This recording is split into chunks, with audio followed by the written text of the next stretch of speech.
Morning, everybody. Thank you for joining us today. Today is TDHCA's presentation on HOTMA and 811 PRA. This is the third training in a series of trainings. If this is the first time you're attending this three-part series, I do recommend that you go back and you look at the first and second because this builds on that information. If you need to access that information, it is on our YouTube channel. So if you go to YouTube and you do TDHCA in the search, you should see our channel, and in there, the videos, there are our recordings for you to watch. Once this presentation is done, we will be requesting that this presentation and all of the handouts from all three of the series will be posted to our website. But for right now, those are not there until we finish this one and we request all of it. How do you reach TDHCA? If you need to get a hold of somebody, let's share my screen.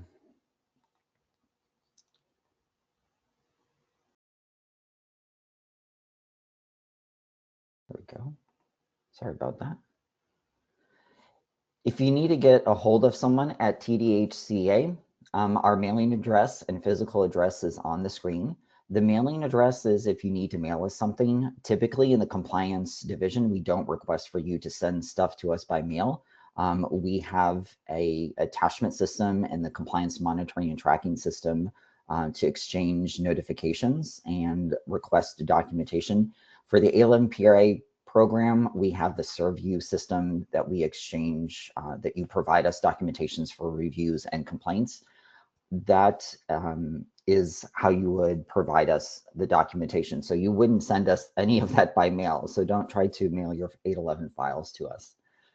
We do have a website. I recommend that if you're not familiar with our website, you do become familiar with it. A lot of good information is on there, including information on how to submit utility allowances, how to find forms that we use for the program, and stuff like that.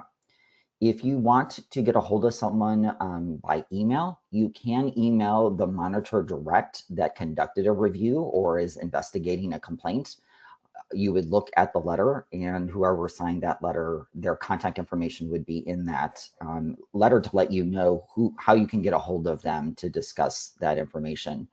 If you have general questions about any of the multifamily programs we monitor at the department, you can email us at that multifamilycompliance@tdhca.texas.gov. This is a new email address that we've started letting everyone know that we have. This is a central inbox that we have a couple of monitors that are monitoring for questions. So if you have general questions about the housing tax credit program, about the home program, bond, 811 PRA, you can submit questions to that email address and someone will be monitoring it to respond to you as soon as possible. You can still ask other monitors general questions, but we're trying to encourage everyone to send it to one place.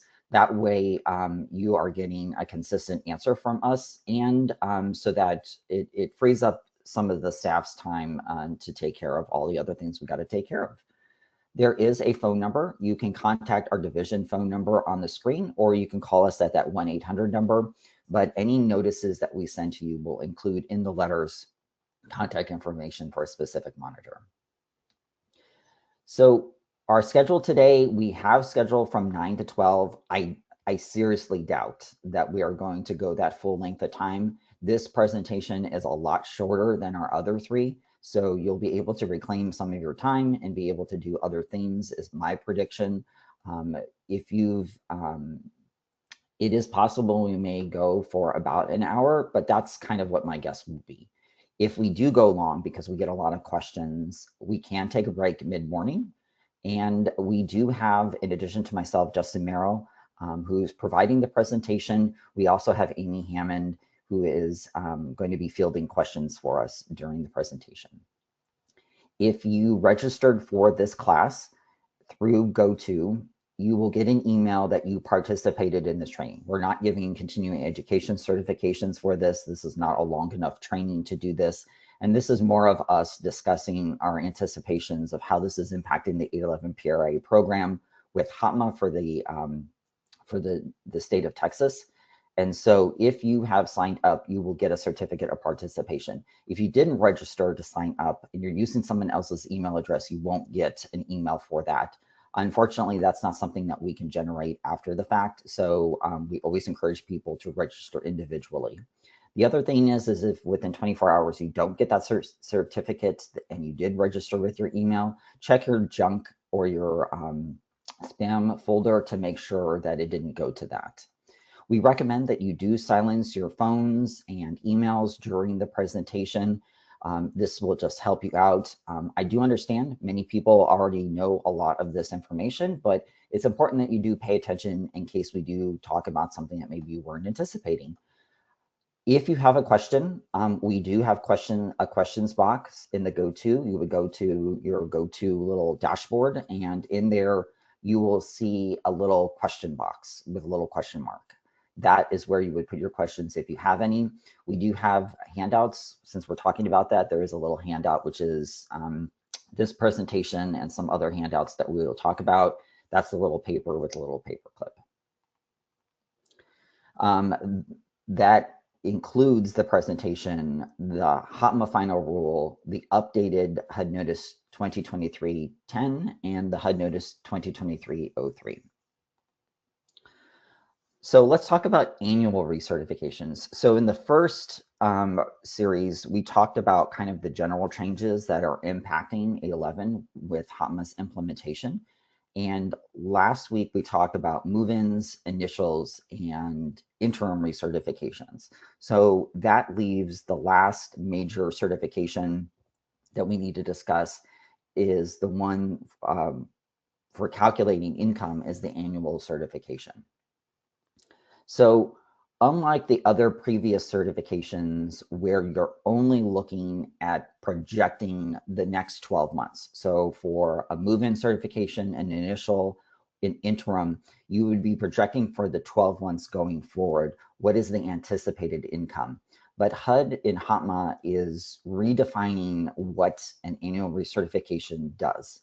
And so one of the first things that you have to do is you have to consider the annual income for the previous 12 months. So the first thing you do is for annual recertifications is you're taking stock of what has happened over the last 12 months.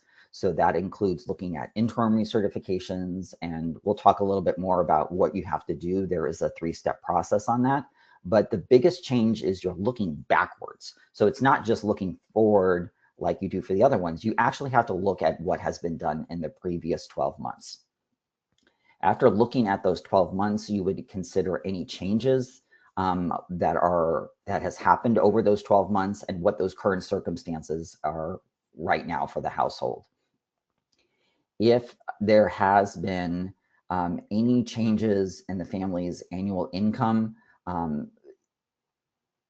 that occurred during the 12 months because they met a 10% threshold, those are things that you have to consider as well. So last week, we were talking about interim recertifications, and we were talking about interim recertifications that met the threshold and that you would execute 5059, and that would be in the file and that would adjust the rent. But we also talked about maintaining documentation for certifications that fail to meet the threshold and maintaining that in the documentation, and then documenting, you screen the household, but you document that they didn't meet the threshold, but you keep that in the file. So the reason why you were doing that is so for your annual recertification, you can look at that documentation in your file. So that's the interim recertifications that were successful in triggering a certification and interim recertifications that were not successful, but there were changes. And so you do need to, since you're looking back over the last 12 months, you do need to consider that when you are determining what you're going to calculate their income is. The important thing is that when HUD is talking about looking 12 months backwards, it is talking about income. It's not talking about income from assets. So when we calculate annual income, we have income from income sources and we have income from assets. HOTMA is very clear on saying that although we are looking back at 12 months as part of our consideration for annual income, for assets, we are always for assets looking forward only. So we're only looking at anticipated income for assets. So what are some changes that could happen from the household over the last 12 months? It could be that they've lost income. It could be they've added an additional new source of income. Now, keep in mind, because of interim recertifications changes of what trigger, those 10% could mean that you have a lot more scenarios where in the past you had a family that would have had an interim recertification, but once HOTMA goes into effect, they would not meet a 10% threshold. And so there are changes that can happen that were not taken into consider in a past certification. So for example, if you have a family that has no child support, but then they come to tell you that they had a 10% increase in child support, then that could trigger an interim recertification. But if that is not sufficient to meet the 10% threshold, you would document the file that they had that change, and that's something that you would take into consideration. And it also works the other way. So if they lose income and so they've had a change of saying they had child support, but then they lost child support, they are not getting as much, then that also can be taken in consideration. And maybe that doesn't trigger an interim recertification. If that's the case, that's something that you have to consider. Whether it did or didn't, you still consider it as part of that 12 months change. So it's very important to kind of understand that what HUD is doing is by looking 12 months back, is trying to get a better representation of what's actually happening. And one of the other things that why they are doing that is because for interim recertifications, remember we talked about last week that when there is an increase in earned income, so this is employment, so self-employment, they work for some employer, that income is not considered unless there's a very specific circumstance that an owner elects to do. And so because of that, it doesn't trigger an interim recertification. And so that's being captured by the annual recertification. So another thing is that HUD is saying that they do not consider changing employers necessarily a substantial change in employment status for somebody. So if you have a tenant at annual recertification and they had a couple of jobs throughout the year, if the jobs are earning about the same amount of money as the previous job, so let's say you go from job 1 to 2 to 3 over the 12-month period that you're looking backwards on, if there's not a significant change in how much income that they have earned, then that's not actually considered a change for the program's purposes. It means that they just have moved from one job to the other. But if it's the income that we care about, because we're calculating annual income, in those scenarios, then that's not a substantial change that's actually occurring. And so that's okay. So if they are going from one job to the other, that's okay. You do need to look at annual recertifications, all of the families' earned and unearned income. So we just talked about the radical changes for interim recertifications where we're not looking and we have to categorize and may or may not look at income. For an interim recertification, annual recertifications does require that you look at all of the income for consideration.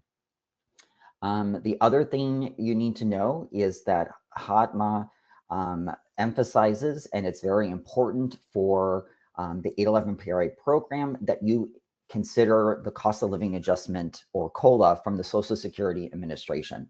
So what happens is usually in about October of every year, the Social Security Administration publishes the cost of living adjustment, and HOTMA requires and emphasizes that if you become aware of it, the next day, any calculation that you do must consider that going forward.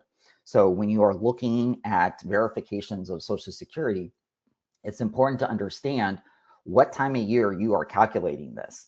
If you are aware of a COLA increase and the verification does not include that COLA, you need to include that COLA. So you could print out the news press that the Social Security Administration includes, and you could attach that to the verification. And when we look at your calculations, we would see that you've included that cost of living adjustment.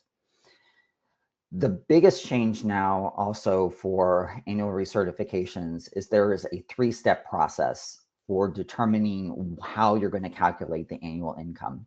So all of our previous certifications that we have talked about so far is we're looking at the 12 months going forward.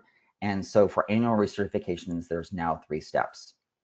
The first step is basically what we've talked about so far, which is that you are going and you're looking back at the annual income over the previous 12 months. So we're looking backwards at the previous 12 months worth of income, which can include, any of those interim recertifications.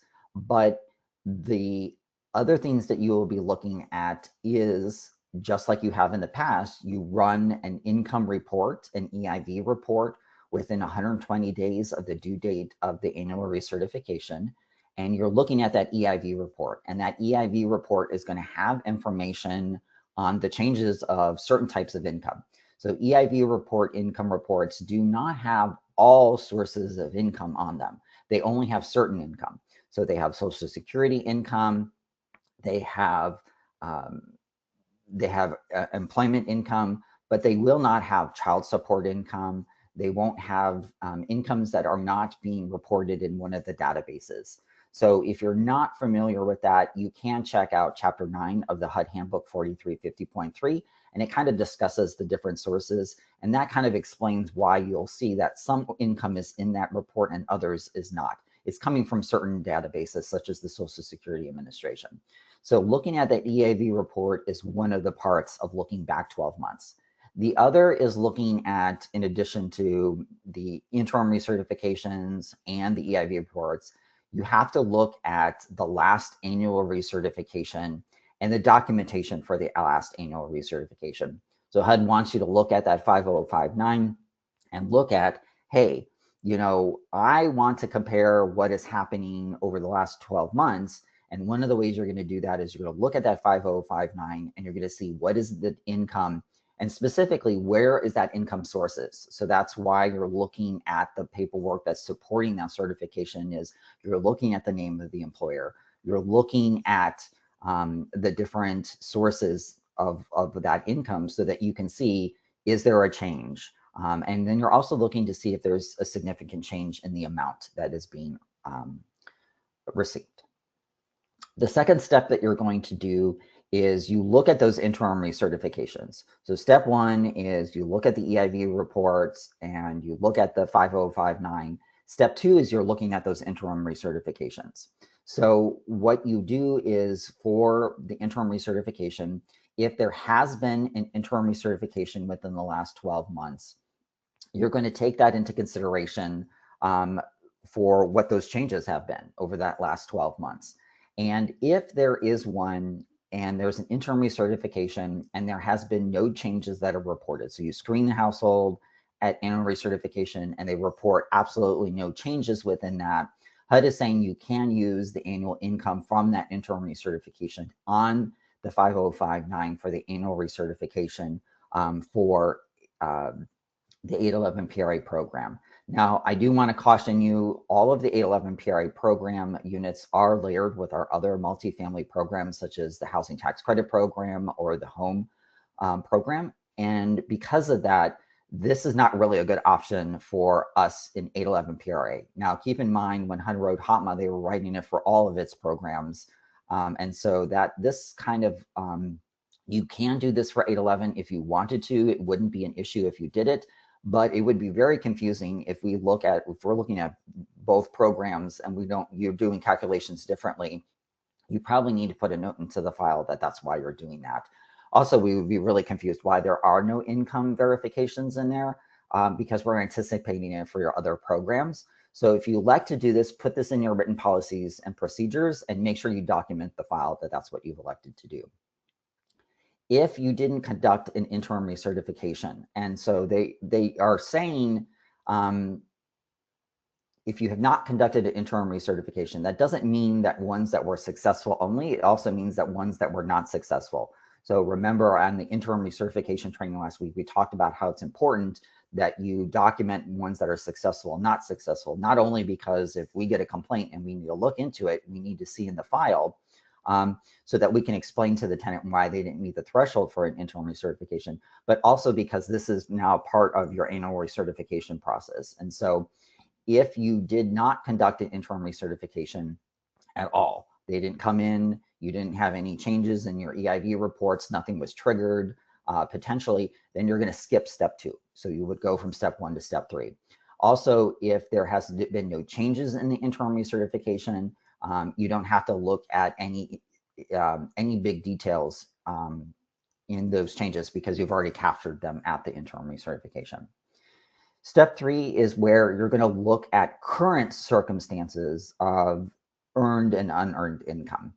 And so has there been any changes? So you'll have an application paperwork, whether it's a questionnaire or an application, you're going to be screening for any changes that have occurred over the last 12 months and what is the current circumstances. So it's supposed to be capturing those changes, but also what the current circumstances are as well. And so that's important because what can happen is there are scenarios, and we'll talk about some examples, is that there are scenarios where you may make the determination that there has been an actual change that is going to stick. And that is something you do have to consider and you would not include when you're calculating the annual income. So if there were no changes to the income sources, you would document the use of prior year. This is an option for 811. So if they complete the application paperwork and there is like no changes from last year to this year, they are saying that you can use the documentation from last year, provided that it is something specifically that is easily document any change. So I'll give you an example. So for example, it would be better that if they had Social Security as their only source of income, in that scenario, what you would do is you could use the verification from last year, and then you would be able to calculate the COLA from this year, and then you would be able to use the documentation from last year. I don't think that this is actually going to work out well for the 811 program specifically because you have to verify for your other programs. It is most likely what's going to end up happening is you're going to obtain the documentation anyways for the other programs. And it's just easier to use the current verification than trying to use something else for the other program. So if there are no changes, if there are changes on the application that they are saying that there is some type of substantial change from over the last 12 months, what you need to do is you need to verify that. So say, for example, they have a job over the last 12 months, either you found out through failed interim recertifications, you started the process, but it didn't meet the threshold, or if you had a scenario where the EIV report, the income report shows that they had jobs that started and stopped, you would need to verify that those jobs actually stopped. So that would be part of you addressing those discrepancies to make sure. And to do so, instead of using just the EIV report, you would use the verification hierarchy that HUD has established, and you would start going down that hierarchy to determine do they still have this source of income? This is more about verifying like changes in employment, changes in,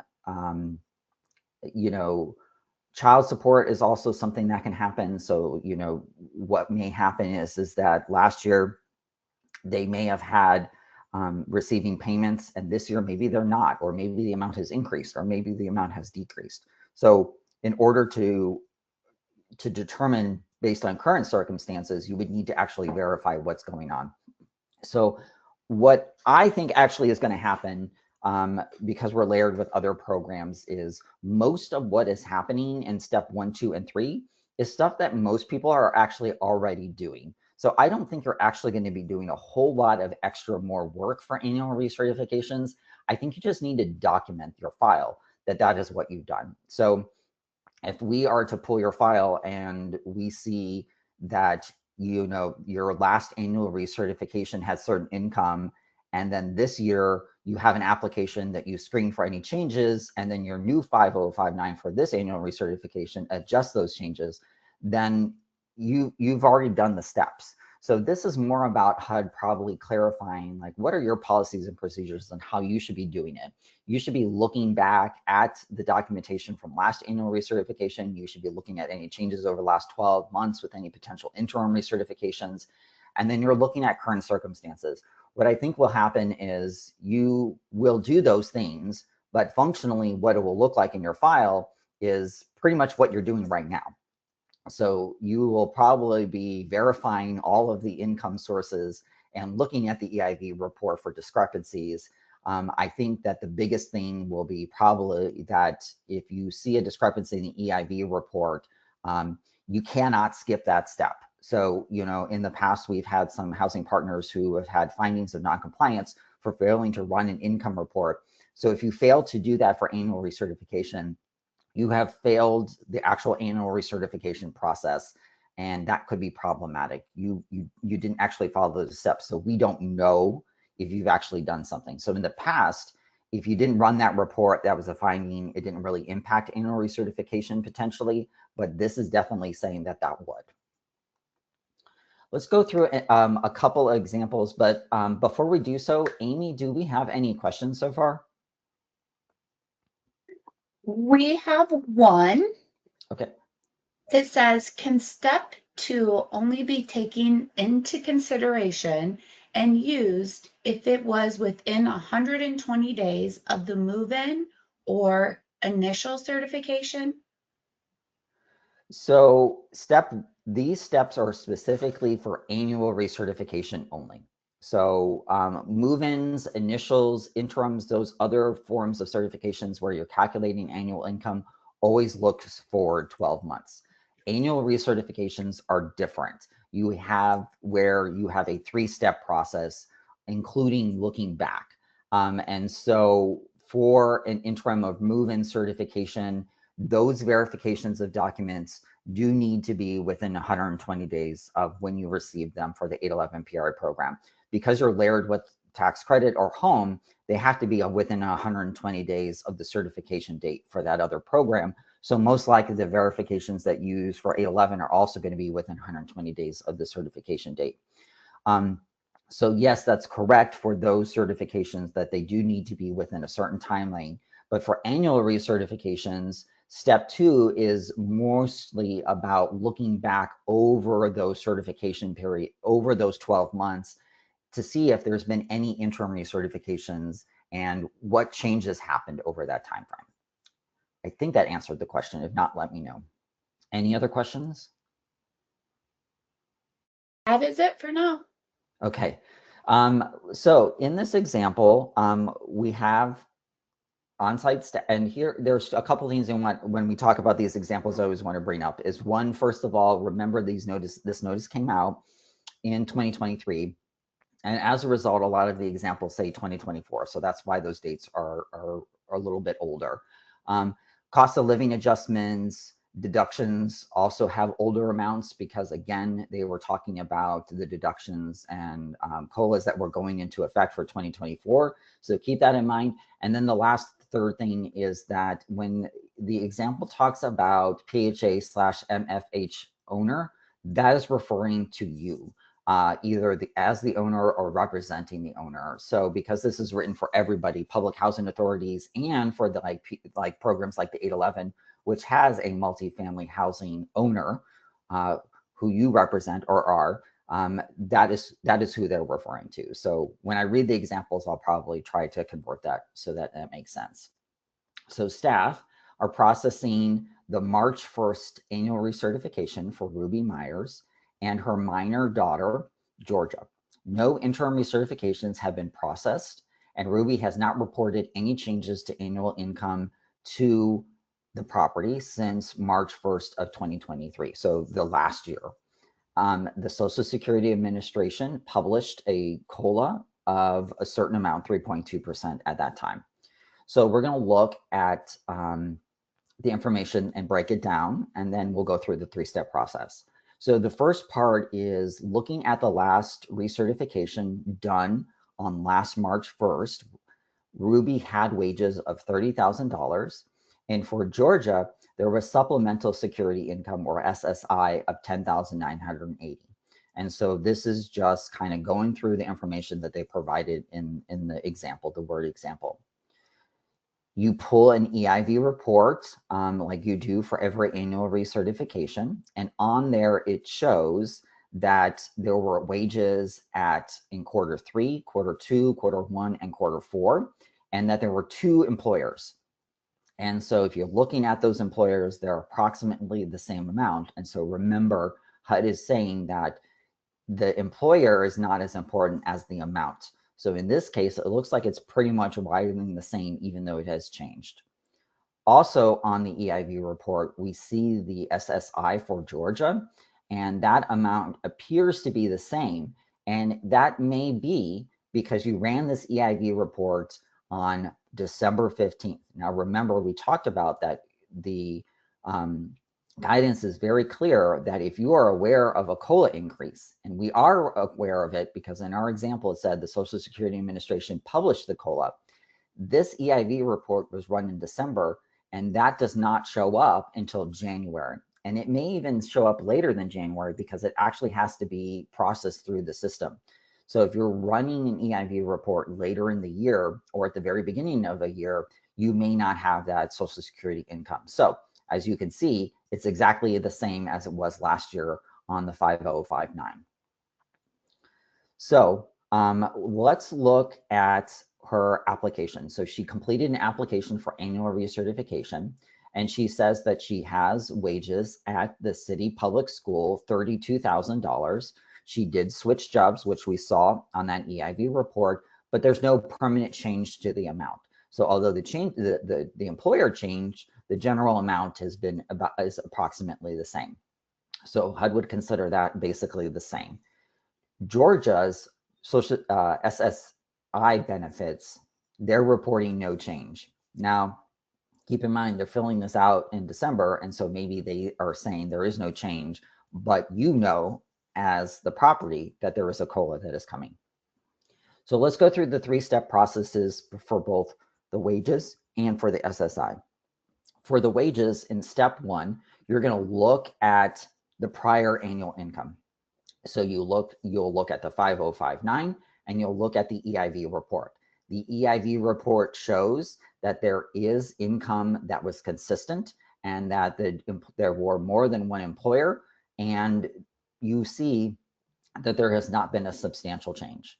So that is what step 1 is. You're looking back, you're looking at the 5059 prior, and you're looking at the EIV report to see if there's any change. And we have already taken those into account. There is no major change. Although the employers changed, the amount of wages has not significantly changed. So the HUD is saying this is basically the same. Step 2, you would look at any interim recertifications since the last annual recertification. And in the example, there was no interim recertifications. So that means that the family did not come in, did not report a change in their circumstances. And when you were running your reports, your new hires reports throughout the year, you didn't see any discrepancy on what you had reported to HUD and what they were seeing in their database. And so no interim recertification was triggered. In step 3, you want to look at current circumstances. So she is certifying that the EIV report is accurate and that reflects her annual income. And so you can accept that the EIV report as the verification of income. And so what the tenant would do is they would self-certify that the information is true and correct and is reflective, and you can use that as a source of verification. If you look at HUD's verification hierarchy, this is that EIV and self-certify that they now permit for programs that can use EIV. And so you can use that to calculate the annual income for her for the 811 PR program on the 5059. Now, I will say that the most likely scenario, because you are layered with our other programs, is that you won't use that as your verification. You will probably have to verify using paycheck stubs or a pay history or a third-party verification, because you need to use that for your other programs. So it's more than likely that we would not anticipate to see a lot of these because you already have to get the paperwork for the other program. And you can't use this method for the other program. So you cannot use EIV information for housing tax credit or home. Let's talk about Georgia's SSI benefit. So last annual recertification, we know from the 5059 and the EIV report that the annual income was $10,980. And the step 2 is you look to see if there was any interim recertifications that have occurred since the last annual recertification. And because there wasn't one, we're going to skip this step. Step 3,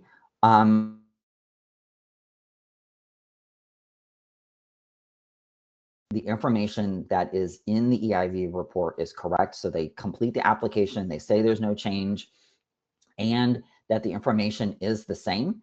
And so because of that, you can use that and just add the COLA because you are aware of the cost of living adjustment from the SSA, the Social Security Administration, and you can just include that and add that to the income, and then you would calculate that. Now, again, because you are layered with other programs, what is most likely going to happen is you're not going to use the self-certify and EIV combo. You would probably use a verification from the Social Security Administration, such as an award letter. And maybe the award letter is an older one and you want to use, you just include the copy of the news release, that's fine, you can attach that to it. Or maybe they can get a copy going online and logging in and get a current award letter for the upcoming year. And so in this example, you have either verification and you would include the COLA. Now, in this scenario, if Ruby said that her information in the EIV income report is incorrect, you would not be able to use it to self-certify. And that's what this is saying right here, is that if you use the EIV and self-certify, that if the family says that they do not agree with that amount, then you cannot use that verification. Now, you also can't use it for the other programs, so it's most likely what's going to happen is you're going to go ahead and have to use the other verifications anyways. But this is an option. If you really wanted to, you can use this method for 811. You just can't use it for the other programs. So I don't anticipate a lot of our housing partners using that method, but it is an option there, and that you should just be aware of it. So let's look at a summary of the annual income that you would put on the 5059 for the annual recertification. You would see that we went from 32,000 to 33,651 on the new under wages for the head of household. And for Georgia, who is a minor under 18, her supplemental security income of 11,748. So the total amount would be the combined sources of income of 45,399. So what we do is, in this example, is we are looking at how HUD has emphasized a couple of things. First, that if there are changes in jobs, but the income remains approximately the same, HUD is saying that they consider that to be not a significant change. So even though the employment has changed, it's not a significant change. If there are options, you can use the EIV and self-certify. However, if they disagree with it, or if you're layered with the other program, you can't use it for that other program. And then the other thing, another thing is that if there is a known COLA, you do have to include that COLA to make sure that you have an accurate information. Some of our other programs, if you forget to do a COLA, it may be okay because as long as they're below the at or below the allowable limit, then that is fine. But for this program, you have to be specific in your calculations because it impacts the tenant's rent and how much HUD pays. The last thing that this example kind of emphasizes is that when you're going through steps 1, 2, and 3, there are times where you will skip step 2 because you didn't conduct an interim recertification. Amy, are there any questions that we have before we move on to the next example? There are no questions, but Okay. I just have a quick comment about the COLA because we are seeing it in some of our rent reviews right now. Make sure you're calculating COLA correctly. Like you said, with the other programs, it's okay to take the COLA increase and just put it on 12 months and move forward, no matter where the recertification kind of falls. But with 811 PRA, that's very different. Yeah, you do have to prorate the months that apply, you know. So if you have a certification that is effective in December, then you wouldn't include December as having a COLA increase because that doesn't take effect into January. Yeah, thank you for bringing that up, Amy. That is a not uncommon finding that we have, and it can impact the tenant rent and the HUD payment. Are there any other questions or comments you have? Nope, that's all that there is. Okay, good. Everyone's like, I just had coffee, so give me a moment. All right, let's talk about the next example. So the next example is, and I know this is a little bit small. I wish we would have maybe broken this up, but look through your handout. If you're having trouble seeing the screen, your handout will have this, and you should be able to zoom in a little bit better for that. So the example here that we have is that the staff is processing Paul Hewson's May 1st annual recertification. And since the last annual recertification, Paul reported a decrease in annual income that exceeded 10%. So there was more than a 10% decrease. Last year, Paul reported a decrease in earned income because he transferred from a full-time job at Sasha Sweets to a part-time job at Viking Bakery.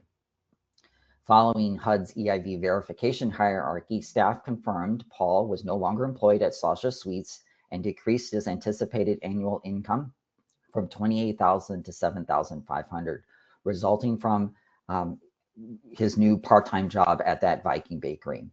An interim recertification was processed effective on July 1st of 2023. So it was processed 2 months after the last annual recertification. After the last annual recertification, Paul worked briefly at 2 different jobs, but he says he's no longer working and is not planning to work. So we've got a couple of variables here, and this takes into account how you do have to consider interim recertification changes and ones that, and so when we're going through our 3-step process, you'll have to think about how did that impact the current circumstances. So the first thing that we know is that looking at his 5059 from his May last year's annual recertification, that he made wages of $28,000. And when you're going through the annual recertification process for this year, you're going to pull that EIV income report. And in this example, it was pulled on January 15th. You look at the wages, and on the wages, we see that he has about $18,000 in wages. And if we dig down deeper into that information, we see that there were changes in quarter 3, 2, and 1 and 4, that he went from that Viking Bakery to Sweet Tooth Candy Bar to Sasha Sweets, Larry's Concessions, Viking Bakery, Sasha Sweets, Sasha Sweets. So it looks like there were some additional changes that he may not have reported through the EIV during the year and did not tell you, which could have potentially triggered an interim recertification. Now, something to consider at this point is that I know what people are thinking right now is, oh my gosh, I got to go back and conduct an interim recertification because he failed to do this. Now, remember that the new rules for interim recertification are that if there is an increase in earned income, that is not considered. That is the default, not to consider increases of earned income. You do take into consideration decreases of earned income, but remember, HUD is also saying that if the amounts are consistent, then that is more important than which specific job. It's about the amount. Is the amount about the same? So when we're looking at this, we know because of interim recertification requirements, because he failed to timely report it to us, the fail to timely report, if there was an earned income increase, even if he did report it, it wouldn't have potentially changed this. Now, there was no drop that was long enough for him to have come in and reported a decrease in earned income. And if that was the case and there was a decrease in earned income, then, then he could have come in and told you, and then you would have done the process. Okay, so looking at the income he reports on his application or questionnaire, he says that now, even though you looked at the EIV report, he is reporting on his application that he has 0 wages. He is not employed at all. And that this is a permanent change. He doesn't anticipate changing this. So he also reports that he has Social Security income of $14,400, which is about $1,200 monthly. So he certifies on his paperwork that he does not agree with the wages that you have on the EIV report. So remember, what you are doing is you're looking at that EIV report and resolving discrepancies with the family. And so this is saying that you went to Paul and Paul says, I don't agree with that. I put in my application, I don't have a job. I know you pulled this report, but I am absolutely not working there.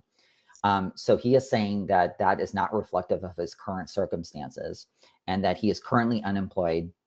And in addition to on his application saying that he had Social Security information, he is bringing you a Social Security award letter to show you that he does have that source of income. So let's go through calculating the wages and Social Security benefits through this 3-step process. So you're going to look back at the 5059 and the documentation for that 5059 for the last annual recertification. And you're also going to look at the EIV report. So we're looking back and we're going to see that he had wages on that EIV report showing that he did have those different jobs. And so we look at the last 12 months and you would see on his last 5059 for the last annual recertification, you would see that he had job, but he didn't have Social Security. So those are some changes that we need to think about when we're determining what we're going to calculate his annual income. You're going to then look at interim recertifications to see has there been any changes, whether they were a successful interim recertification or not. And so in this example, he did have a successful interim recertification. And so you would look at what happened along the way on July 1st from the last annual recertification in May to this one, 2 months after his last annual recertification. He did have a change. And that is something you also need to consider when you're thinking about, hey, what is going on? So in that, he reported a change in job, but he still didn't have the Social Security. So this is kind of painting the picture of what has happened over the last 12 months.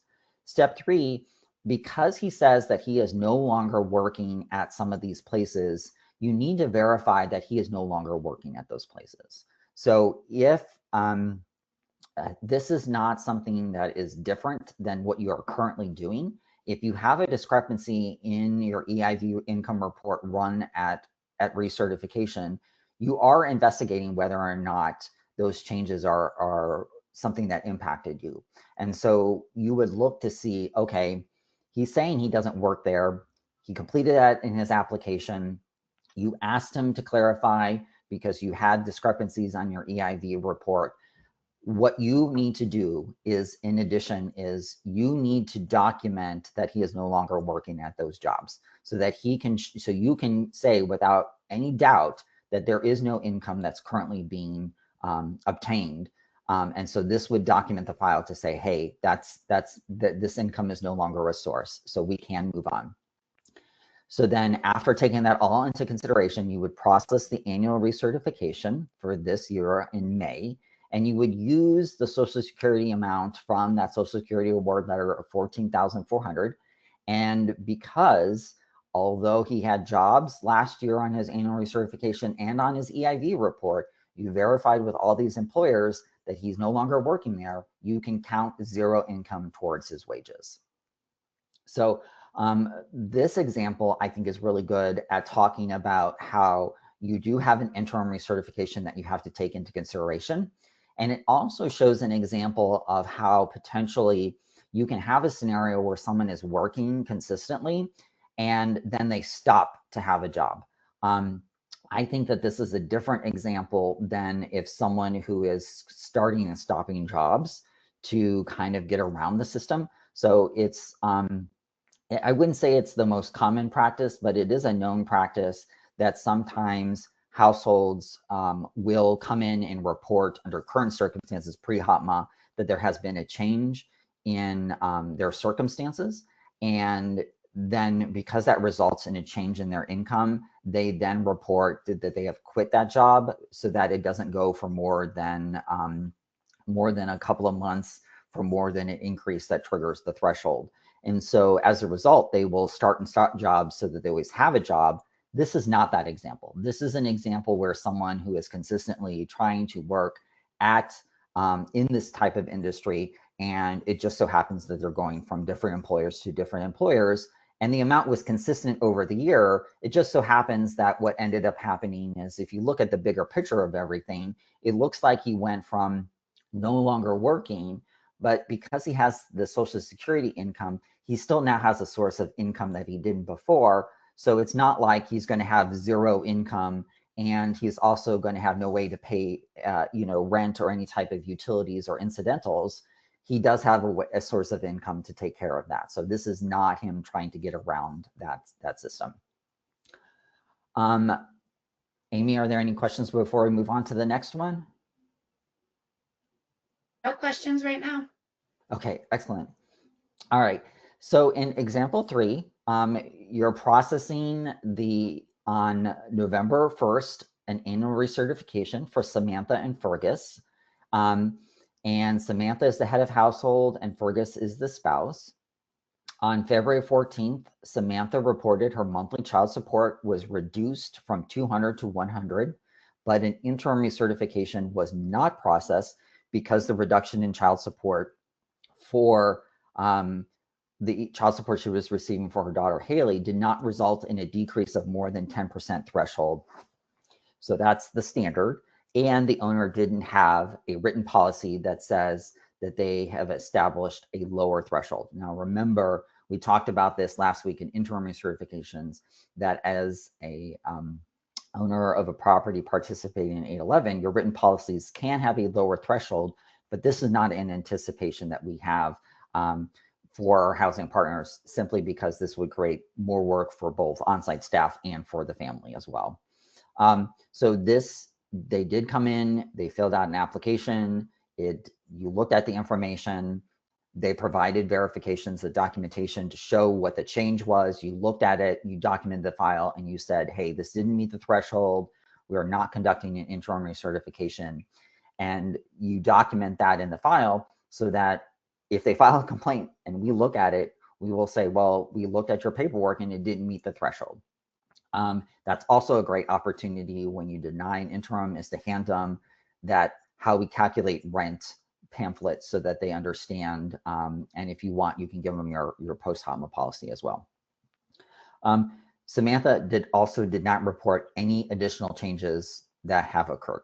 Okay, so let's go through the documentation that we have. So first, the last recertification on the 5059 and the documentation supporting it, we see that on November 1st, Samantha had business income. So she was self-employed and she had $28,000. She also had VA Veterans Affairs Disability Pension of $12,000. And she was receiving that child support of $2,400. Fergus, the spouse, has wages of $8,250, and he has other non-wage income, which was $3,000 from a GoFundMe, an online fundraiser. So we pulled an EIV report on September 16th, which is within 120 days of the recertification due on November 1st, and Samantha's wages show 0.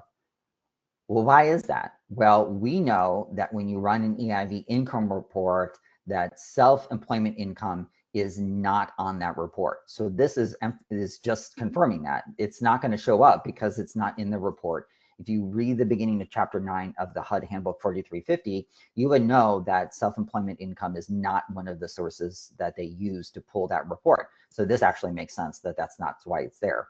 So you can't use it as a form of verification, and you won't be able to use this as kind of understanding what has happened over the 12 months. You would have to use your actual verifications to get an idea of what's going on.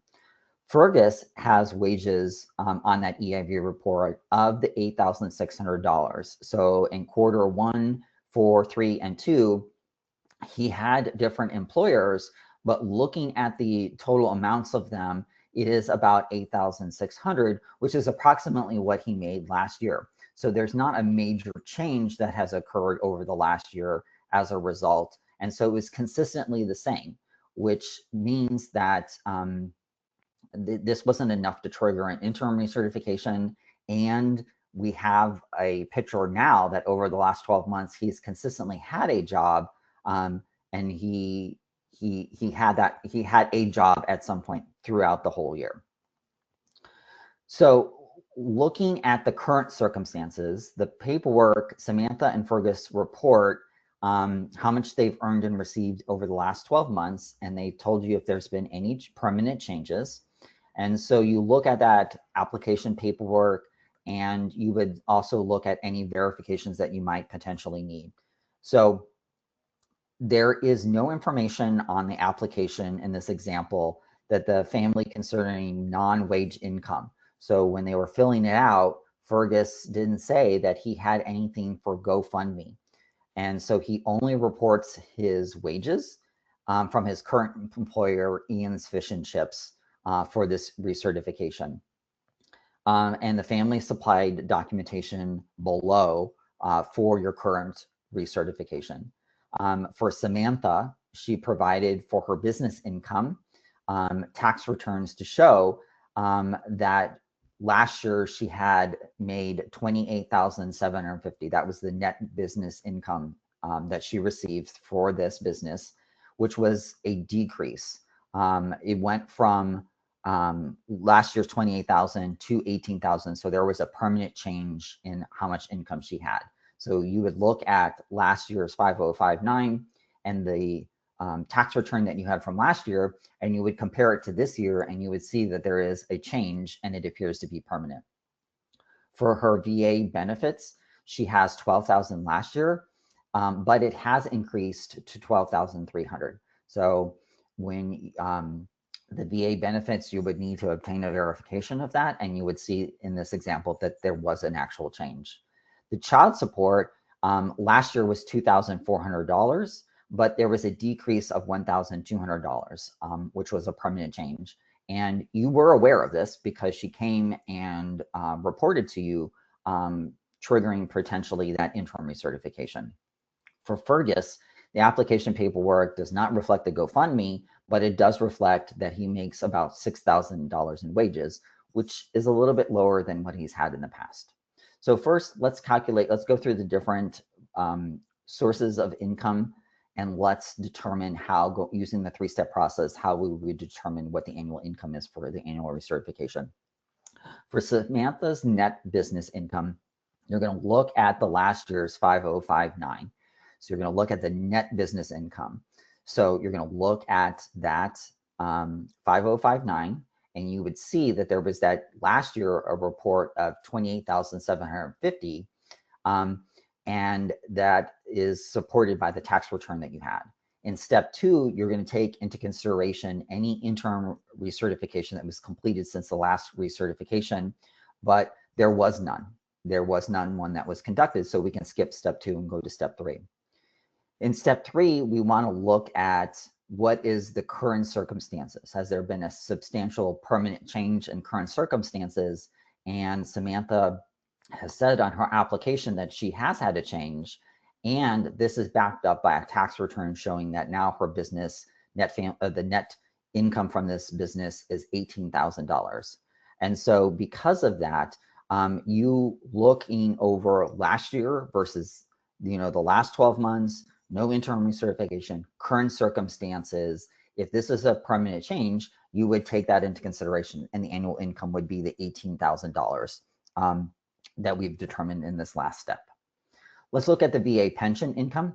Step 1, you're going to look at the last 5059 and the documentation that you obtained, and you would see that last year's award letter said that she was making $12,000 from this source of income, but she has indicated I'm sorry. So then you would go on to step 2, and step 2, you would see, was there any interim recertification? There was not. And then in step 3, we would look at what did she indicate on her application, and what is this a permanent change? And so then we would then say, okay, we've gone through all 3 steps. We've looked at last year, we've looked at this year.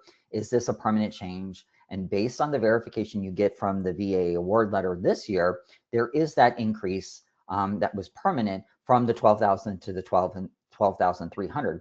So as a result, you would include the $12,300 from the pension income because you've looked backwards, there was no change, interim change, or looking at current circumstances, and this appears to be a permanent change that going forward. And that's very common. There was a cost of living adjustment that probably occurred. So let's talk about Samantha's child support income. So we're going to go through the three-step process like we do for everyone. Step one, you're going to look at the last 5059 to see what was the child support reported, and you look at the documentation supporting that 5059, the child support verification, and you see that last year they had that the $2,400. Now, step two, you would take into consideration any interim recertification that has been successful or unsuccessful. So don't forget that because last week when we talked about interim recertifications, you've got to document your not successful interim recertifications, ones that didn't trigger or go past up or down that 10% threshold. You do need to take into consideration. So in this example, although there wasn't an actual certification that was executed as a result in her change in child support, she did come in and you documented in the file that there was that change. And so this is helping us paint a picture over the last 12 months, what has happened so that we can say, okay, does that make sense given today's current circumstances? So then in step three, you're going to look at the child support income that is currently received. And she's saying in her application paperwork that she actually does have a less amount that she is receiving. And you obtain verification, and that verification does in fact indicate that you have had a decrease. So she went from the 2,400 to the 1,200, and this is a permanent change. You look at the payment history, and this has been consistent, and it has gone down. Next, we're going to go to Fergus. So Fergus had wages, and so one of the things that we're going to do is we're going to do step one, which is we're going to look at the last 5059, and we're going to see what that verification was and any of the documentation. And we're also going to look at the EIV report because this is the source of income that can be on an EIV report. And we see that he did have about $8,600. And so that's pretty consistent from what was on the 5059 last year and also in the EIV report that he had this source of income. Step two is you would look at an interim recertification. There was no reported change at all in his throughout the last 12 months that triggered or didn't trigger an interim recertification that was reported. So you don't have any information. So although they went to report a change in child support and you screened them for that potential interim recertification for the child support, they didn't report any change that happened in his employment. So there's nothing for us to consider. And step three, you find out that, wait a minute, there is a discrepancy between what was reported last year and what's in the EIV report and what has happened now under current circumstances for his wages. So he reported $6,000 in annual income from wages on the annual recertification from Ian's Fish and Chips. And he is also, based on that information, you're projecting that that's $7,800. And so what has happened is there's a discrepancy of last year he made about $8,600. His EIV report makes about $8,600. So you're obtaining verification, and you would do that anyways, but you would compare those two numbers and you would say, okay, what was happening in the past? What happened over the last 12 months? What is current circumstances? His application indicates he's only working at the Ian's Fish and Chips. You verify through paycheck stubs that he's making this, but based on this EIV report, you're not 100% certain that that information is correct. And so in this example, what they're saying is you may want to obtain additional paychecks to see if maybe additional paychecks may help you understand why there is this discrepancy. And so if you, instead of having just the 2 minimum, you now go up to 4 paychecks, maybe that would impact the amount. And so if you look at that, you would also need to, because there's discrepancies in who he is employed with, you would need to verify with those employers that he is no longer working there so that you don't have to consider that information. So looking at all of that, he does say that what happened is that he after obtaining the additional documentation, you realize that he actually has additional income, you should go back to him and say, hey, this looks like you actually have additional income, and that when we calculate this with the additional paychecks, it's actually coming out higher. He just needs to be aware of what's happening with that discrepancy. And he is like, okay, yeah, that makes sense. So the example is a little wordy in the way of what it's trying to do, but it's basically saying that based on last year and last year's 5059 and your EIV report compared to what he's reporting now, it's not all lining up perfectly. Remember, HUD is saying that if the approximate amount is the same and it changes employers, that's not what they're considering a substantial change. But in this, they're saying that there was a substantial change. He went from going from one amount, and then when you looked back at the EIV, that amount was approximately the same. But when he said on his paperwork, and you verified the two paychecks, that didn't line up, and so you got additional paychecks, and you verified that those other jobs were currently active. That kind of understood and sorted out what was going on throughout this whole process. All right, the last thing we need to look at is Fergus's other non-wage income. So remember, we're looking and we're doing this three-step process. So even though if you just looked at his application right now, he would not have this. In the old days, you would just say, okay, there's nothing there, I move on. But HUD is saying you've got to take some steps to address this. So step one is you're going to look at last year's 5059 and the paperwork supporting that. And you saw that for non-wage income, that he did have that income from that GoFundMe. And so he did have that income source that was there last year. Step two is you look for any interim recertification paperwork. And although they did report that they had a change in child support, they didn't report any change in GoFundMe. So that's something to take into consideration. And then step three, they indicated that they did not actually have that any non-wage. Fergus doesn't have any non-wage income. He doesn't have that GoFundMe income any longer. So what you would need to do is you would need to verify that that change is true and correct, because last year he had it. There was no reported change in the interim recertification, but now at the very end, he's saying there's a change. There's not a history of there not being that. So you got to be a little more careful in saying, okay, this is a sudden change.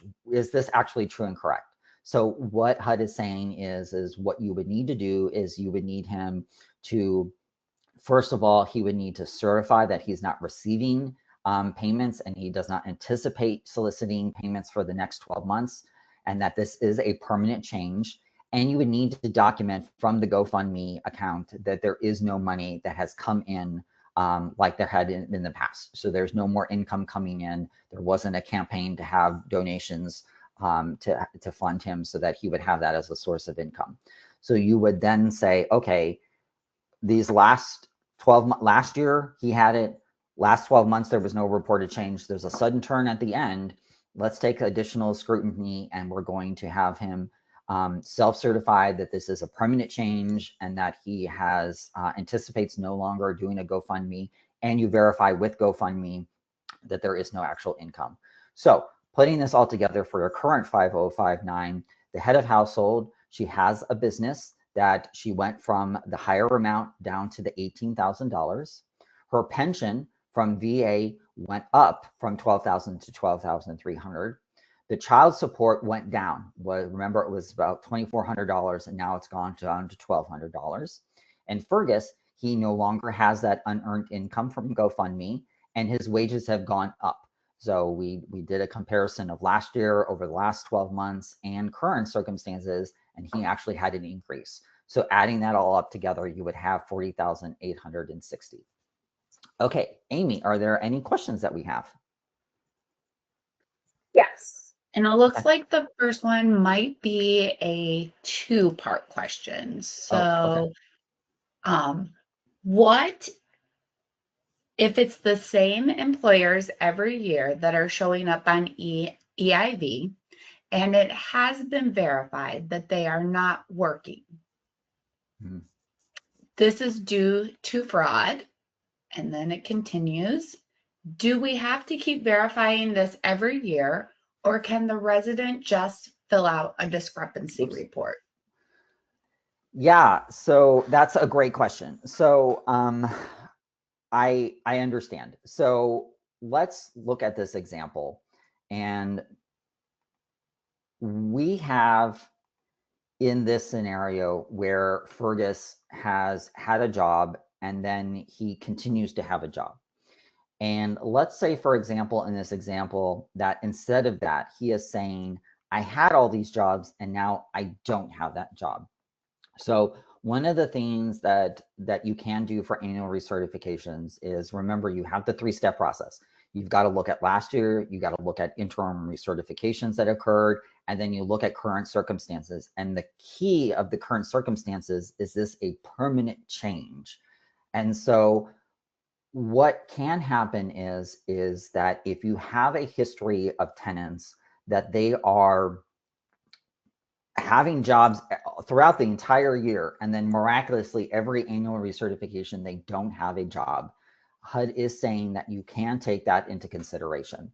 So what can happen is you can look back over the last 12 months of the EIV verification. You can send off employment verifications and try to obtain those. And with those verifications for no longer employed but was formerly employed, and the EIV report, if you determine that based on those verifications that even though under current circumstances their application says they don't have a job and that they are no longer working, if there is a history of this happening, that you can take that into consideration.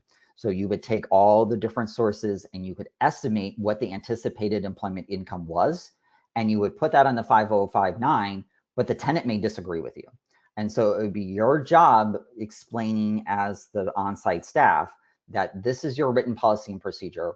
We have outlined the specific circumstances on how we calculate income that we do not believe is a permanent change. So you said in your application you no longer have a job, and we have all this documentation to show every year you have a job, and then at annual recertification you just don't. This is our policy on how we would anticipate what your income would be from employment, and you would include that. Now, they don't have to sign the 5059, but it is your job to explain and show them your written policy and procedure that that's the case. Now, I want to emphasize you need to be very careful with this. You really need to set up a very good written policy and procedure if you're going to do that. And I would probably recommend that in your calculations of doing this, that you put in some type of note of file explaining why you don't think this is a permanent change, why they no longer have the job.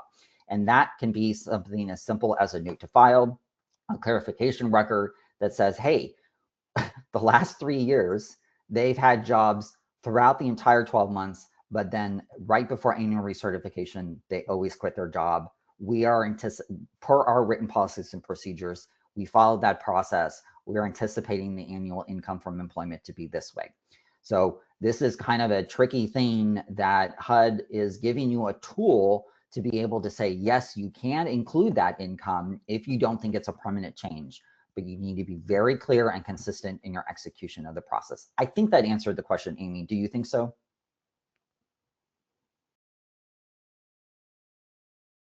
Yes, I agree. And you actually answered another question that came in right after that with that exact example. And it was kind of about job hopping and how do you handle it. So you answered that as well. But we do have another question that came in. If there are no major changes on the current annual recertification or AR, what are we using? And we're just going to use last year's AR income numbers. What documentation do we need to keep in the current AR? So if you are, so one of the options are that if HUD says that there is no major change, no substantial change from last year to this year's annual recertification, that you could use the annual recertification from last year. That is an option under the 811 PRA program. But honestly, I don't think you're going to be able to do that because you have to obtain verifications for your other programs. So if you try to use the documentation from last year and it's just like Social Security, you could use the Social Security award letter. What I would do is I would take a second copy of that Social Security award letter. I would take a copy of the printed news release with the COLA for this year, and I would put that under the current certification, and you could do that. That is probably one of the only ways you're going to see that method actually works, because you're layered with other programs. You wouldn't be able to do that for child support or employment income, because those things are more than likely to change. So that is probably going to be more about our 811 households that just have Social Security and or supplemental security income. And so those examples, yes. What I would do is I would take a copy of last year's, make a second copy and put it under this year. And the reason why I say that is the way that we monitor the 811 program is we only look at current circumstances. And so we're during a period of scope. And if you have documentation that's outside that period of scope, we do try to look through the last time you submitted stuff, but we may not be able to find it. And if that's the case, you would have a finding of noncompliance. It is always better to have a copy for this certification, even if it's from last year. So you would just take that and bring it forward. You'd keep an old copy in the old certification, and you'd have another copy in the new certification. Any other questions? Nope, she just clarified that. Thank you for the answer. Our other three of our communities that have the 811 are also post 15, so they're only doing annual eligibility certifications. So. Okay, that's great. That should make things a little bit easier. Anything else? Any questions, comments? We can take any questions about today, anything that's happened in the past, the last couple of trainings. To give you some time just to think if you have any questions, let me just kind of reemphasize what we've talked about the last 3 weeks, which is that HOTMA for all of our other multifamily programs monitored by the department, such as home, tax credit, all of those programs, HOTMA went into effect January 1st of 2024. But for 811 PRA, we are waiting to implement it currently as of January 1st of 2026. So none of this that we talked about over the last 3 weeks goes into effect until HOTMA goes into effect. Currently, it's on track for January 1st of 2026. Because of the government shutdown, we're not certain if it's actually going to go into effect. The longer the shutdown happens, the more likely that they're going to have to push it back, because they have not resolved everything necessary for us to, for HUD to be able to implement it on their side.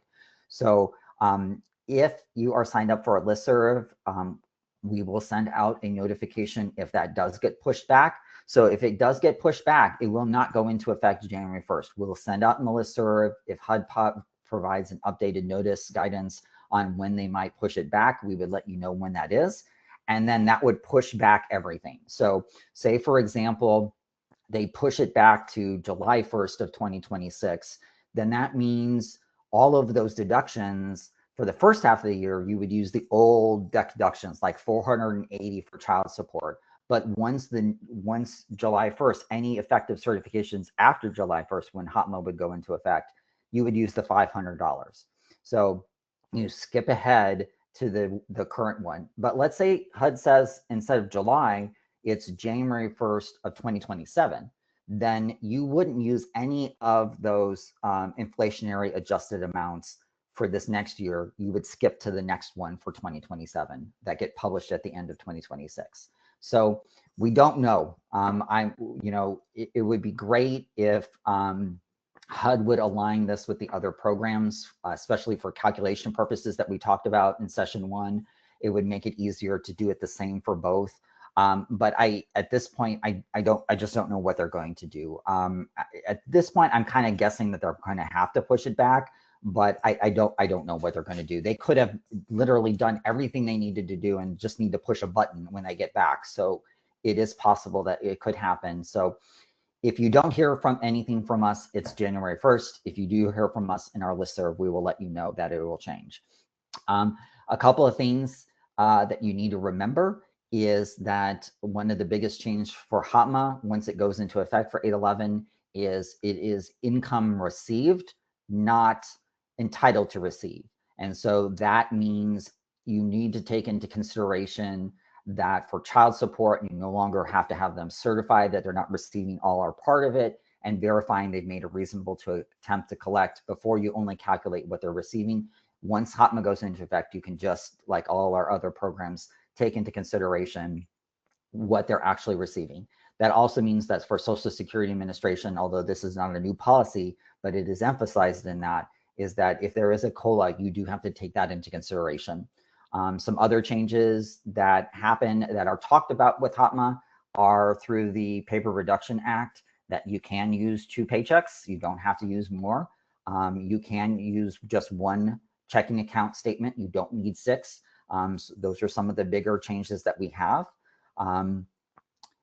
Don't forget that for certifications, there is the move-in and initial certifications. Move-in certifications are where they're moving onto the property for the first time.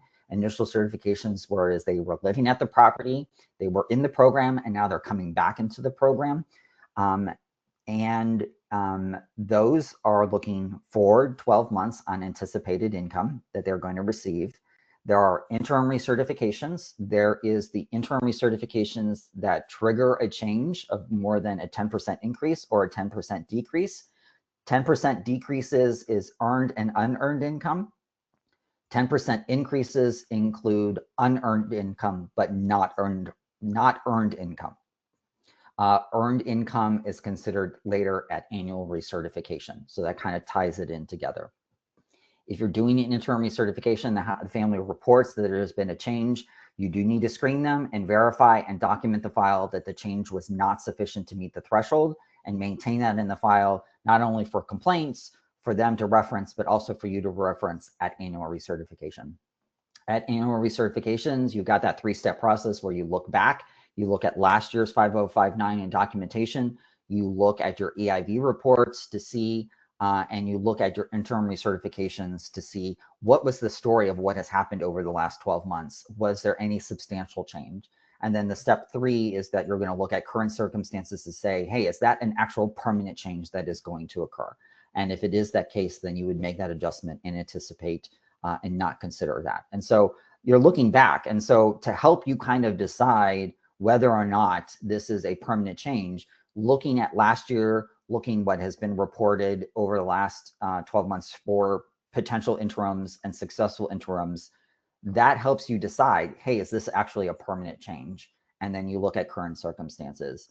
Don't forget to run your EIV reports. They're absolutely crucial for annual recertifications. It is part of the process. So if you don't do it, we don't know you didn't complete your annual recertification completely. And we don't know because you didn't do all of step 1. So it's very important that you run those timely and you get them done.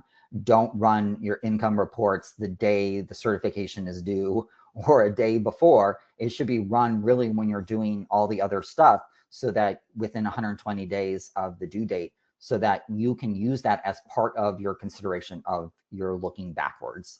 And are there any questions, any comments? We have a couple.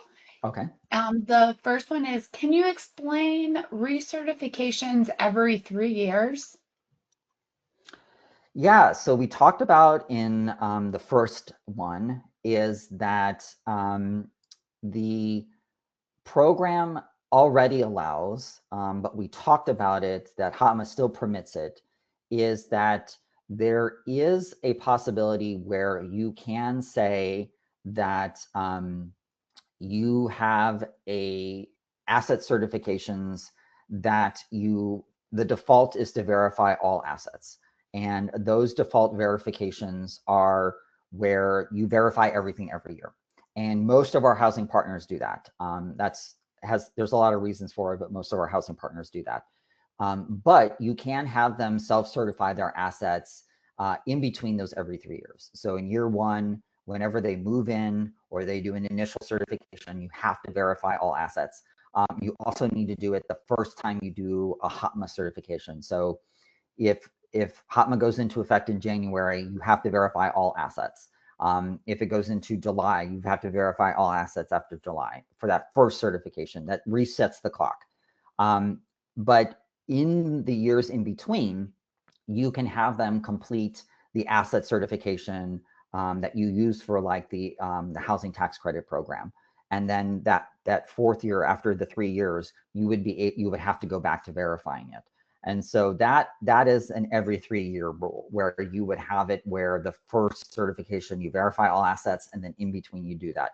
Now, if you have a program such as Home that doesn't allow that, it doesn't make sense for you to do something different for this program versus the other program. Try to minimize the amount of work that you're doing.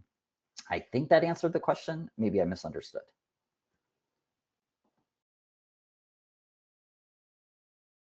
Okay, the next one is they would like us to clarify how Section 811 PRA rent reviews and annual reviews are going to be for fiscal year 2026.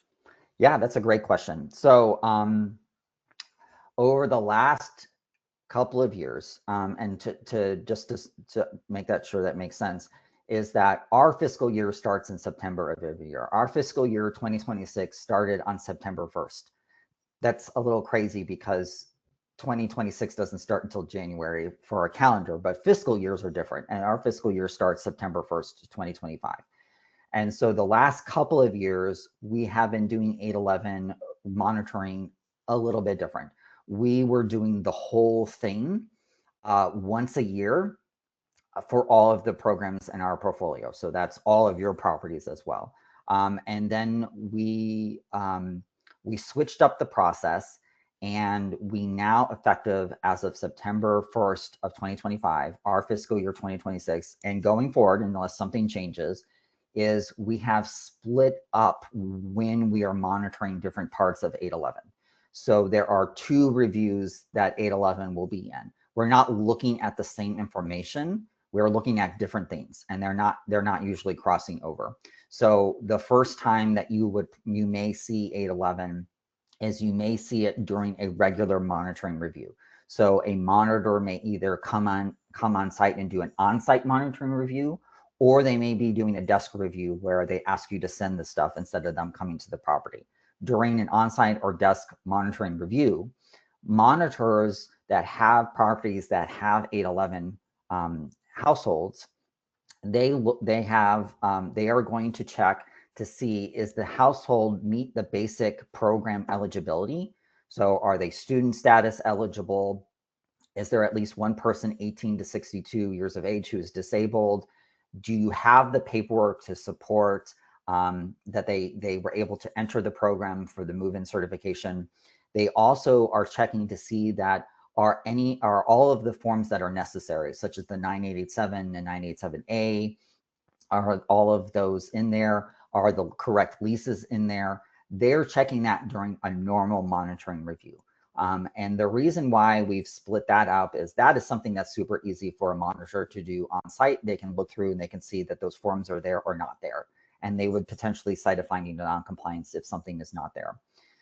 The second time you might have a review for 811 is a rent review. And the others are done every 3 years in line with the other programs, but rent reviews are done every year. And what we are focusing on is we're asking you for all of the paperwork and EIV reports. And the other one can have EIV reports as well. So like if it's an eligibility, such as, is there a verified, like the summary report, is there the social security and date of birth and all that verified? That's a monitoring review. But anything that has to do with calculating income or rent is done at a rent review. So we need to see your new hires reports. We need to see your income reports that are EIV. We also need to see your applications, your verifications, your calculations, your certifications. And those rent reviews are going to be over a period of scope like they have been in the past. And we need to see every certification that has happened during that time frame. And we are going to confirm that the rent that was calculated, the annual income, adjusted income, and the rent that was calculated is correct, and that you charged them the correct amount. We also check for any impermissible fees to make sure that those are okay. And then the last major thing that we look for at rent reviews is that beginning January 2nd of this year, 2025, we require that anytime you change the rent, the tenant rent, or a utility reimbursement, you must send a notice to the tenant. So this is in addition to executing the 5059, you must literally send them a letter saying, you are going effective on this date, your rent is going to this amount, or effective this date, your utility reimbursement is going to this amount. HUD has always required that there be a 30-day advance notice for rent increases. So it's 30 days and then round it up to the next first. Then you could implement the rent increase.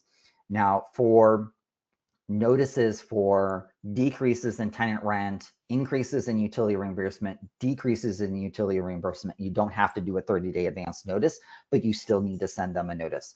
So we've split this up into different groups because the income and rent calculations for 811 and for our home art properties are also included in rent reviews.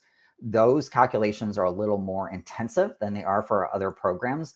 And so we are trying to minimize how much time we're taking up of yours on site. And so we're trying to bring that, like we have in the past for 811, we're doing those longer calculations by desk at our desks and where we work. I think I got everything in that. Amy, did you want to add anything to that? Just briefly that we had notifications of rent reviews go out so far for September, October, November, and December, right? Correct. And there's a delay if you haven't received your letters yet for your September, October. November, they're currently doing the reviews, but it was due to a findings report issues, and the two monitors that were working on that are working very diligently to get those rent review letters completed and out. So you should be seeing those shortly. Justin, we do have a couple other things. Someone said that they had tried to run their November EIV reports, and the website, the HUD EIV website, is saying there's a technical difficulty and it will not be fixed until the government opens. She printed the page, but is there anything else that she should do? And she included a screenshot of the actual thing that came from the page that says the income verification tool, IVT, is currently offline starting October 1, 2025. The IVT tool has been experiencing technical issues and is currently offline. It is not scheduled to be repaired and back online until the government shutdown has ended. Thank you for your patience.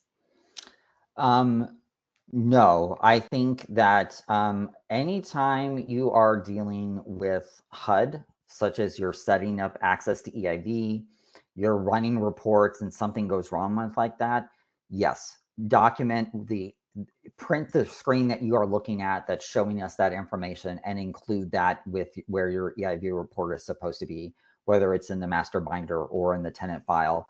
And then, just set a reminder to go back as soon as they say that that period is over and resume running your reports. Yeah, that doesn't actually surprise me at all. The EIB is probably duct taped together at this point. And so if there's not someone there to like make sure the duct tape stays on, it probably is starting to unravel a little bit. So yeah, document your file if you're getting that. Not everyone may have that problem. So don't not run your report. There may be something specifically to your scenario that's causing that. So everyone keep running the reports. But if you start to get error messages, print it, include it where you would normally keep the report. That's a good question. And the last question, I already answered it, but they asked if TDHCA has required forms for the 811 PRA program, and I just answered that we do not, because this is a HUD program, so you have to use all forms are HUD forms. Yeah, and those forms are found on the 811 administration's webpage on our website, and they are the ones who maintain that those forms. So like copies the 5059. Now, like I said before in previous trainings, that the HOTMA proposed forms have not been finalized yet, and so we don't have those on our website until they become finalized. And if you go to HUD's forms, HOTMA proposed forms, don't start giving them out or using them yet. They're not finalized yet, so don't use them because they may be changed. And it would be especially bad to give a tenant a form that's not accurate, and then you have to come back and they're like, why did you change this? So wait until those forms are finalized. And that is all the questions that we have had, Justin. Excellent. Well, I really appreciate everyone's hard work for the 811 repair program. There is additional requirements. I hope over these trainings we have really addressed HOTMA's and HUD's guidance regarding this. And I've tried to throughout to provide some context on how you should do it layered with our other programs.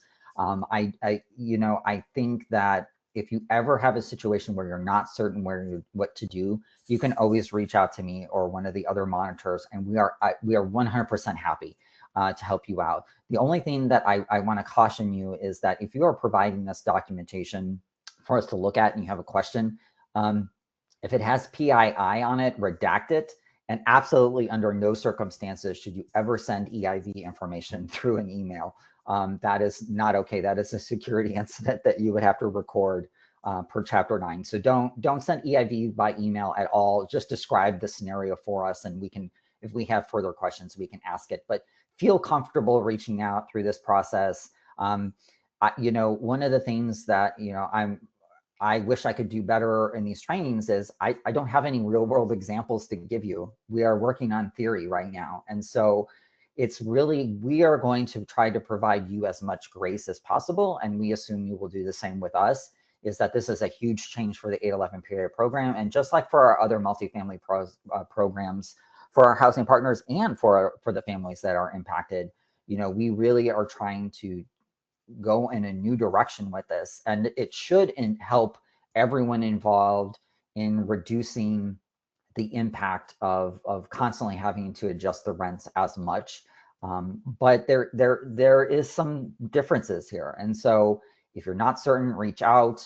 Please explain to the tenants. Again, it is your job to make sure that when you're handing out those new forms of how EIV works and the rent works and all of that, take the time when you're delivering the new leases, explain why you're giving them a new lease contract, explain why calculations are different. Have those post-HOTMA policies, written policies and procedures ready to go, so that if someone comes in, your on-site staff can just give it to them so that they understand. You have to remember some of the target population for this program is disabled, and sometimes these families have participated in some form of rental assistance program for a very, very long time.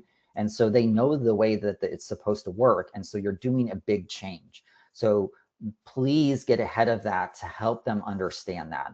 And if you have a question that you don't know the answer to, just say, hey, this is new and we think we know what this is. We're going to reach out to TDHCA to confirm before we get back to you. That's okay. You don't have to be expert in something that's brand new. But I wish I could give you more concrete examples, but I literally don't have anyone. Nobody's done this yet. So I can't tell you. If you have a unique scenario and you want to share with me, please feel free to do that. That would be great, because that would only help us then be able to, in the future, provide a new training in the future where we go through an actual certification. And the more documentation you provide to us, again, don't send PII and definitely don't do EIV reports.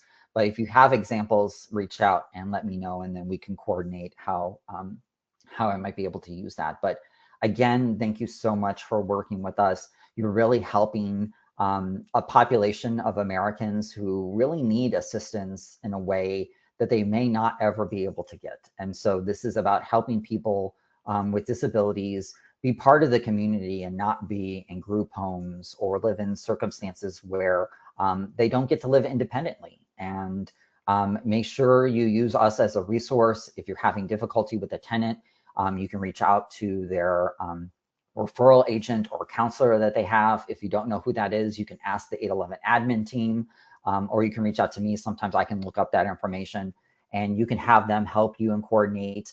If you don't have a counselor or they're not responding, you can reach out to the 811 admin team to see if they can provide you some guidance. They can provide you guidance on the things that they monitor, and I can provide you guidance on the things we monitor, such as calculations and stuff. But feel free to reach out to us and use us as a resource. But again, thank you. Amy, are there any other questions? Nope, no questions.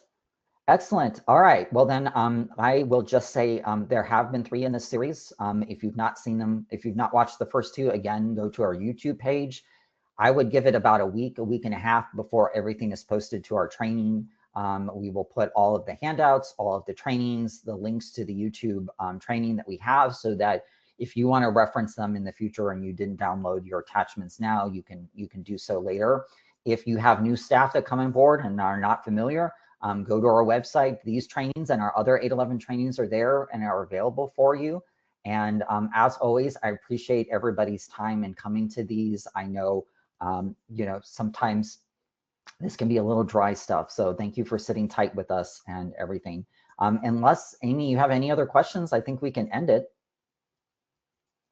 Oh, nothing there. I think we are good to go. Thank you, everybody, for participating. Yep. Thank you, everybody.